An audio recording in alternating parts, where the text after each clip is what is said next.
যদি এই কথাটা আগে জানতাম তাহলে হয়তো। মানে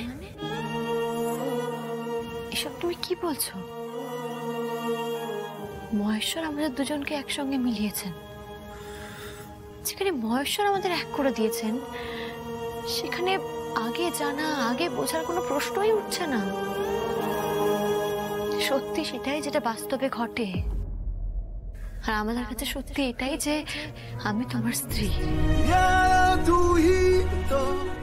আমি শুধু তোমাকেই ভালোবাসি, আর সারা জীবন শেষ নিঃশ্বাস পর্যন্ত আমি শুধু তোমাকেই ভালোবাসবো।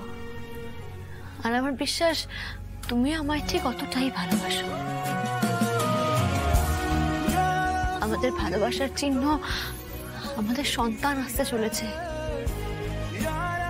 আজ এই পরিস্থিতিতে এখানে দাঁড়িয়ে এই কথাগুলো বলার কোনো মানেই হয় না অনিকেত।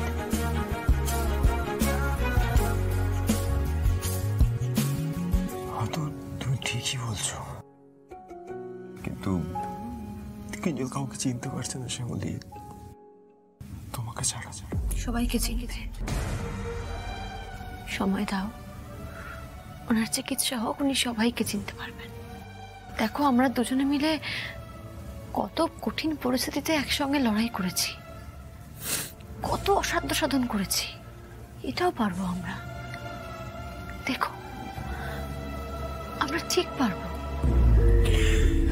কিঞ্জল স্যার আগে সুস্থ হয়ে উঠুন, তারপর আমরা দুজনে মিলে কিঞ্জল স্যারের সামনে দাঁড়িয়ে সত্যিটা বলবো কিঞ্জল স্যারকে।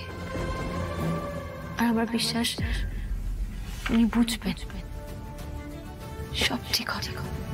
দেখো দেখো।